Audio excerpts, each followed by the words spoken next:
Hi guys, Mabuhay from the Philippines. Hope you're all having a good day. For today's video, I will share with you how I propagate prickly pear. This is the mother plant. It can grow more than 6 feet and can be used as a fence, and it's pretty easy to trim, but since our area is prone to typhoon, every time it's tall enough, the strong wind breaks it.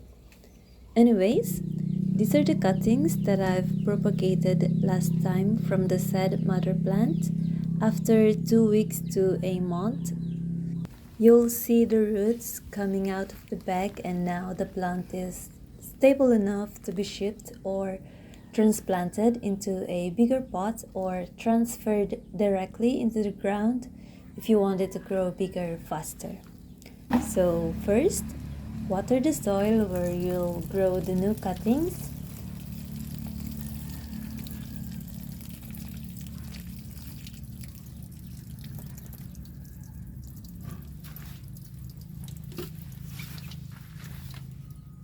You can cut it using a knife, cutter, or scissors.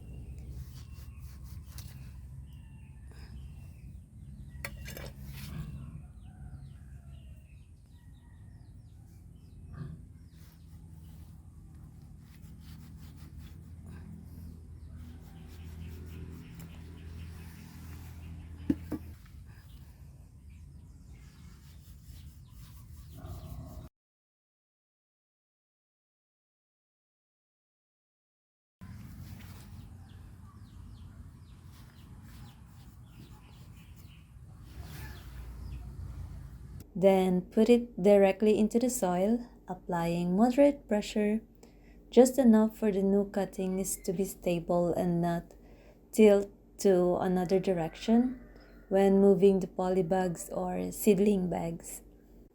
I think the ones I'm using are 3x3 seedling bags. If you want it to grow bigger faster, plant it directly into the ground or a bigger pot. I noticed from my past propagations that the bigger the pot you use, the faster the plant grows.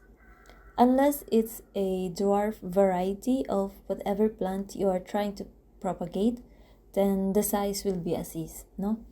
For this example, I want their sizes to be slowed down or controlled a bit, so it'll be easier and cheaper to ship them because the larger and heavier the plant, the higher the cost of shipping charges by the courier. You don't have to water it every day because the plant may rot. Only water the soil when it's dry. That's it. Thank you for watching today's video. I really appreciate your support for watching this all the way to the end. If you like this sort of content, please give this video a thumbs up or subscribe to this channel. For tips, comments, or suggestions regarding this video, please leave a comment down below. Thanks!